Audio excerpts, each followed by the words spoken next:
CMS issues rules to promote value-based contracting and pay for high-cost therapies in Medicaid. Medicare claims data further highlight the COVID-19 pandemic's toll on racial minorities. And AJMC speaks with Dr. Anthony Fauci on progress made since 1990 in the fight against HIV and AIDS.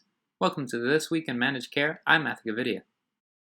Last week, CMS proposed rules to create flexibility for value-based contracting in Medicaid, which officials said would allow the outcomes-based pricing seen in commercial plans to flourish in public plans and hopefully give poor patients greater access to the life-changing therapies.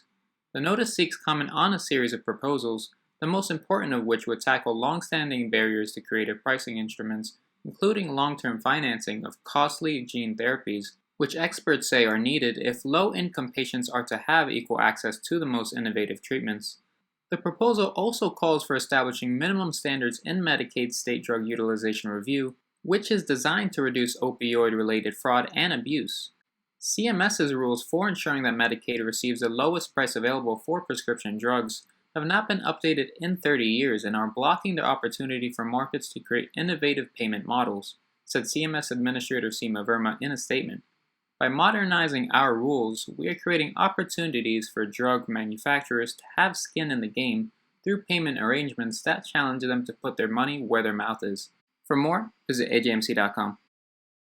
This week, CMS released preliminary data indicating that Black Americans with Medicare coverage are nearly 4 times more likely than white Americans to be hospitalized for COVID-19, with Hispanics also found to be 2 times more likely than their white counterparts.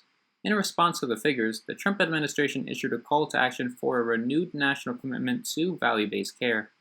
Currently, the Center for Medicaid and Children's Health Insurance Program Services is developing guidance for states to implement value-based payment design and strategies to address social determinants of health. Notably, the CMS Office of Minority Health, or OMH, will be holding a series of listening sessions with stakeholders responsible for providing care to racial and ethnic minorities, which are intended to help refine the ongoing outreach and work by CMS to improve future efforts on this issue. This follows an announcement by HHS of a $40 million partnership between OMH and the Morehouse School of Medicine to fight COVID-19 in racial and ethnic minorities and vulnerable communities. For more, visit ajmc.com. Racial disparities in COVID-19 was the focus of a video interview conducted last week with Dr. Gloria Wilder, Vice President of Innovation and Health Transformation at Centene, and Dr. Gary Puckrin, President and Chief Executive Officer of the National Minority Quality Forum, or NMQF. Centene and the NMQF announced a research partnership for the Minority and Rural Health Coronavirus Study to assess the impact of COVID-19 on minority and underserved communities across the country. In addition to increased hospitalizations due to COVID-19, Black Americans were also noted in the interview to be at 3 times greater risk of death. While some may attribute this increased mortality rate to comorbidities such as diabetes and hypertension, which disproportionately affect African Americans, Wilder highlights that even after controlling for chronic illness, statistics still expose significant health disparities. For the full interview, visit ajmc.com. To mark the 25th anniversary of the American Journal of Managed Care, we spoke with the nation's top infectious disease expert, Dr. Anthony Fauci, on progress that has been made in the fight against HIV and AIDS. Fauci, who is the director of the National Institute of Allergy and Infectious Diseases and has been with the organization for 36 years, has an extensive history in the fight against the virus. Notably, Fauci gave a keynote address at the 6th International AIDS Conference in San Francisco in 1990.